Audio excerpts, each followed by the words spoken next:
ეთერშია ახალი 6 გვიან ღამით ხაშურის რაიონულ სასამართლოში გამართულ პროცესზე ქართული ოცნების წევრებს ორთვიანი ადმინისტრაციული პატიმრობა შეუფარდეს. დაკავებულები ქარელის მკვიდრნი მირზა ხაბარელი და თემურ ჩაგელიშვილი არიან. მათ ბრალი ადმინისტრაციული კოდექსის 166-ე მუხლით წაუყენეს, რაც წვრილმანი ხულიდნობისთვის პასუხისმგებას ითვალისწინებს.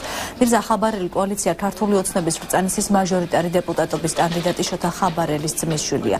ხაბარელის განცხადებით ხელისუფლებამ მოახდინა ანგარიშ სწორება მირზა ხაბარელზე და თემურ ჩაგელიშვილზე იმის გამო, რომ ისინი არიან კოალიციის აქტიური მხარდამჭერები.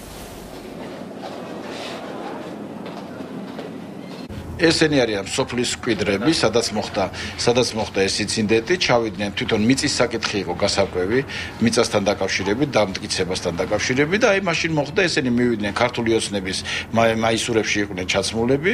რა თქმა უნდა, აგრესია გამოიწვია იმ გამგებლის მიმართ. აი ამ გამგებელმა პროვოკაციაზე წამოაგო ეს ჩვენი ახალგაზრდები და თვითონ დარჩა მშრალზე, თავის რა თქმა უნდა, ხელისუფლება მას მხარს უჭერს და ეს ორი ადამიანი, თუმცა იყო იქ ორივე მხრიდან გინება, ისინი გამოუშვეს, განათავისუფლეს და ეს ჩვენი ბიჭები დააპატიმრეს. მეც ხო ძალიან აქტიური ადამიანი, ამიტომაც ზუსტად არჩევნებამდე სამი კვირით ადრე მოინდომეს მისი განეიტრალება, მისი და ასევე აქ არის თემურაზ ჩაგელიშვილი, ყოფილი რწმუნებული სოფლის, რომელიც ასევე ძალიან აქტიური და ადამიანია და ადამიანი, რომელსაც ძალიან კარგი სახელი აქვს, რომელიც გადმოვიდა ქართული ოცნების მხარეს, მიატოვა სამსახური და ორივეს მოუწყვეს პროვოკაცია.